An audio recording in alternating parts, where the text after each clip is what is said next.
आज हम ये सीखेंगे कि इन बॉल से हम ये पैराबोला बना कैसे सकते हैं। So let's get started.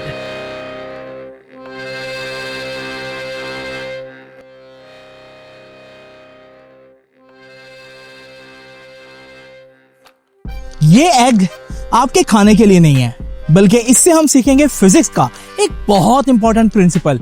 लेकिन इसके लिए हमें वहां ऊपर जाना होगा।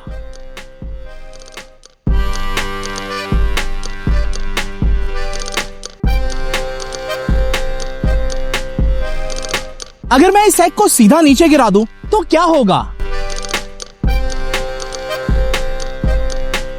जाहिर है ये एग टूट जाएगा। और अगर एक एग को सेम हाइट से नीचे गिराने की बजाय किसी स्पीड से हॉरिजॉन्टल डायरेक्शन में थ्रो कर दूं तो भी ये गिर के टूट जाएगा। मगर असल सवाल ये है कि इनमें से कौन सा एग जमीन तक पहले पहुंचेगा, वो जो शॉर्टेस्ट डिस्टेंस ट्रैवल करके सीधा नीचे गया है, या फिर वो जो एक्स्ट्रा डिस्टेंस ट्रैवल करके नीचे गया है। और आप माने या ना माने, ये दोनों बॉल्स एक साथ ही जमीन को हिट करेंगी, चाहे खुद देख लें।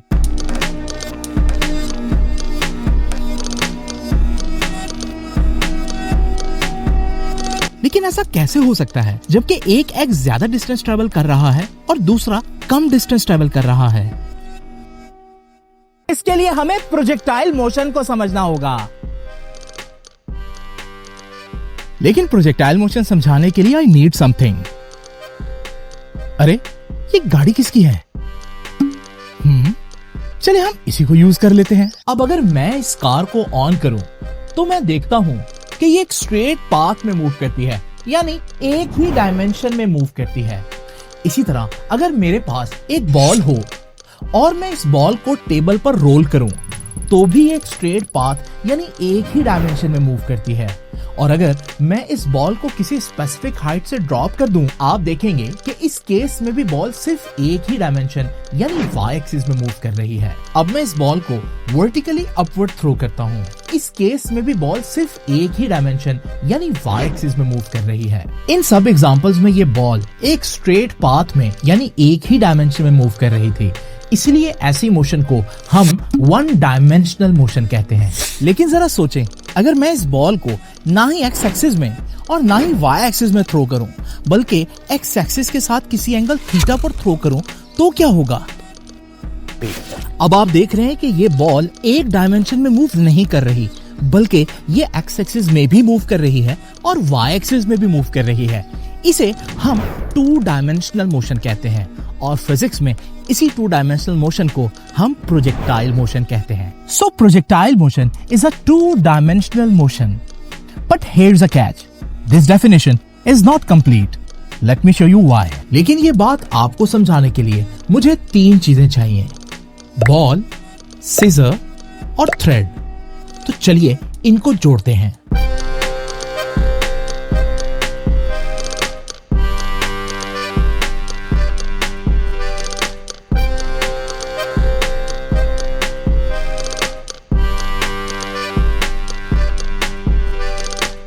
अगर आप इस बॉल की मोशन को गौर से देखें तो ये बॉल भी तो एक्स एक्सिस में भी मूव कर रही है और वाई एक्सिस में भी मूव कर रही है, यानी दोनों डायमेंशंस में मूव कर रही है। तो ये भी तो एक टू डायमेंशनल मोशन ही है ना। तो सोचने की बात तो ये है कि हम इसको प्रोजेक्टाइल मोशन क्यों नहीं कहते? अगर आप गौर करें तो इस बॉल पर डाउनवर्ड डायरेक्शन में फोर्स ऑफ ग्रेविटी तो एक्ट करती ही है, मगर इस धागे में मौजूद टेंशन की फोर्स भी तो एक्ट कर रही है, यानी इस टू डायमेंशनल मोशन पर दो फोर्सेस एक्ट कर रही हैं।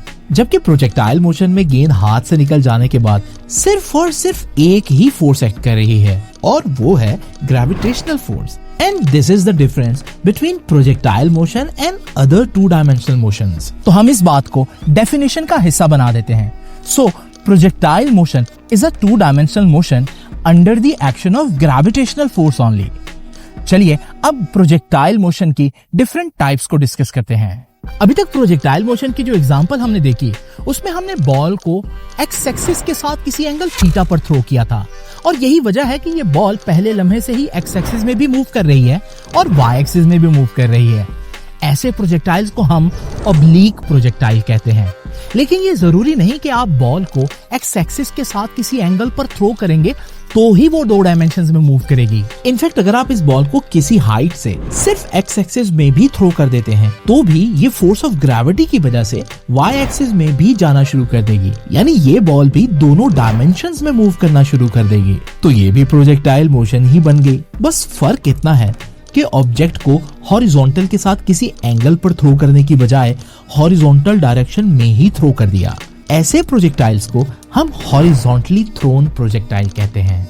और अब हम डिस्कस करेंगे प्रोजेक्टाइल की ट्रेजेक्ट्री को।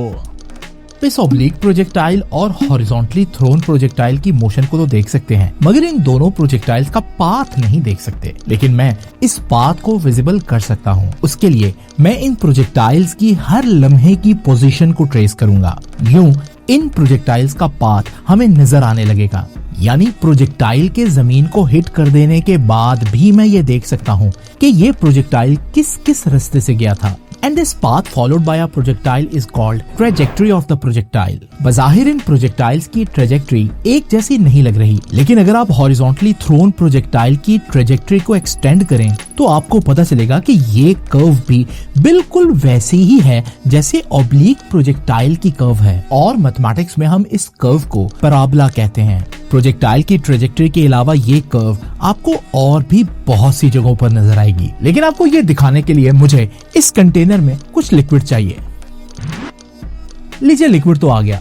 ये मेरे पास एक मोटर है जिसको अगर मैं पावर सप्लाई से कनेक्ट करूं तो ये एक कांस्टेंट स्पीड से रोटेट करने लगती है। अगर मैं इस लिक्विड को इस मोटर से कनेक्ट करूं तो ये लिक्विड रोटेट करने लगेगा और रोटेट करते हुए इस पर सेंट्रीफ्यूगल फोर्स एक्ट करेगी और इस सेंट्रीफ्यूगल फोर्स की वजह से हमें वही पैराबोला यहाँ भी नजर आने लगेगी। ये पैराबोला आपको स्टूडियो में इस्तेमाल होने वाले इस लाइट रिफ्लेक्टर में भी नजर आ रही है, लेकिन नेचर में ये पैराबोला इतनी जगहों पर क्यों मौजूद है ये हम डिस्कस करेंगे किसी और एपिसोड में। आज हम ये सीखेंगे कि इन बॉल से हम ये पैराबोला बना कैसे सकते हैं। So let's get started.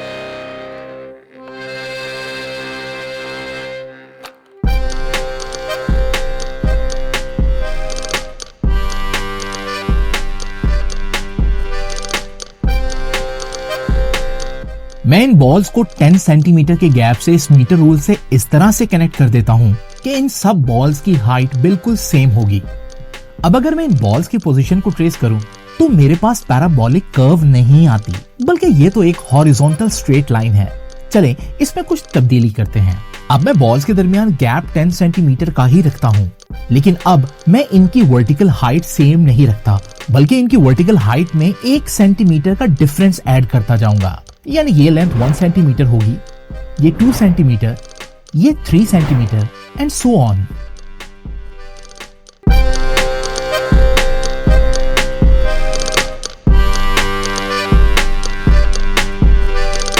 इस कॉन्फ़िगरेशन में भी अगर मैं इन बॉल्स की पोजीशन को ट्रेस करूं तो मेरे पास पैराबोलिक कर्व नहीं आती। इनफैक्ट अभी भी एक स्ट्रेट लाइन ही बन रही है। लेकिन आप परेशान ना हो, I have a solution. Threads की ये वाली वर्टिकल लेंथ लेने की बजाय मैं इस लेंथ का स्क्वायर ले लेता हूँ। 1 का स्क्वायर तो 1 होगा, तो ये थ्रेड तो इतना ही लंबा रहेगा, लेकिन 2 का स्क्वायर 4 होता है, तो इस थ्रेड की लेंथ 4 सेंटीमीटर कर देते हैं। 3 का स्क्वायर 9 होता है, तो इस तरह इस थ्रेड की लेंथ 9 सेंटीमीटर हो जाएगी।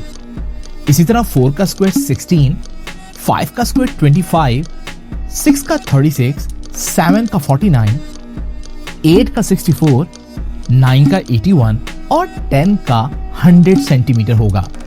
अब अगर इस नई कॉन्फ़िगरेशन में मैं बॉल्स की पोजीशन को ट्रेस करूं तो अब मुझे एक कर्व नजर आ रही है। लेकिन असल सवाल यह है कि क्या ये कर्व पैराबोलिक कर्व है या नहीं, और ये जानने के लिए मैं एक हॉरिजॉन्टल प्रोजेक्टाइल थ्रो करता हूं, क्योंकि उसकी ट्रेजेक्ट्री पैराबोलिक होती है। अरे ये क्या, इस हॉरिजॉन्टल प्रोजेक्टाइल की ट्रेजेक्ट्री तो इस कर्व के साथ एग्जैक्ट मैच कर रही है। यानी ये जो कर्व हम लोगों ने बनाई है ये पैराबोला ही है। तो आपने देखा कि हम इस स्क्वायर पैटर्न को फॉलो करके पैराबोला बना सकते हैं। अब अगर प्रोजेक्टाइल मोशन की ट्रेजेक्ट्री भी पैराबोला ही है तो क्या वहां पर भी यही स्क्वायर वाला पैटर्न होगा? ये जानने के लिए हम इस हॉरिजॉन्टल प्रोजेक्टाइल की इक्वल इंटरवल ऑफ टाइम्स के बाद स्नैपशॉट्स लेते हैं। यहां से तो ये क्लियर है कि प्रोजेक्टाइल एक्स एक्सिस में भी मूव कर रहा है और वाई एक्सिस में भी मूव कर रहा है। चलिए हम इसके एक्स एक्सिस में आगे जाने का पैटर्न अलग कर लेते हैं। ये पैटर्न बता रहा है कि ये प्रोजेक्टाइल हॉरिजॉन्टल डायरेक्शन में इक्वल इंटरवल ऑफ टाइम में इक्वल डिस्टेंस कवर कर रहा है, यानी हॉरिजॉन्टल डायरेक्शन में कांस्टेंट स्पीड से मूव कर रहा है। और अगर हम इसके वाई एक्सिस में नीचे आने का पैटर्न अलग करें तो ये क्लियर होता है कि नीचे आते हुए ये ball equal interval of time में इक्वल डिस्टेंस नहीं कवर कर रहा, यानी नीचे आने की स्पीड कांस्टेंट नहीं है बल्कि इंक्रीज कर रही है। दूसरे अल्फाज में प्रोजेक्टाइल नीचे आते हुए एक्सेलरेट कर रहा है। और अगर आप गौर करें तो वाई एक्सिस में ये वही स्क्वायर वाला पैटर्न ही तो है जो हम लोगों ने पहले बनाया था। यही वजह है कि प्रोजेक्टाइल की ट्रेजेक्टरी पैराबोला ही होती है। लेकिन क्या आपको पता है कि प्रोजेक्टाइल की वर्टिकल मोशन में छुपा हुआ ये स्क्वायर वाला पैटर्न एक और जगह पर भी होता है, फ्री फॉल मोशन में। जब कोई ऑब्जेक्ट फ्री फॉल कर रहा हो और हम उसकी इक्वल इंटरवल ऑफ टाइम के बाद स्नैपशॉट्स लें तो बिल्कुल यही पैटर्न आपको नजर आएगा। इसका मतलब हॉरिजॉन्टल प्रोजेक्टाइल के नीचे आने का पैटर्न बिल्कुल वैसा ही है जैसे फ्री फॉल मोशन का होता है, यानी दोनों एक ही एक्सेलरेशन से यानी ग्रेविटेशनल एक्सेलरेशन से नीचे आते हैं।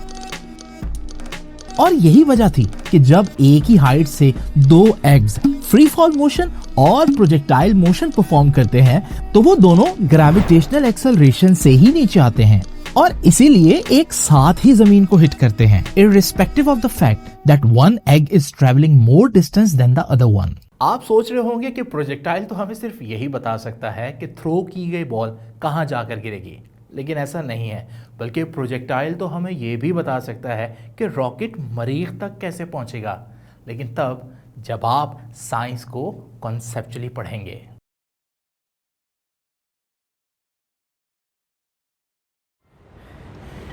ये एग कि रॉकेट को मरीख तक कैसे भेजना है भेजना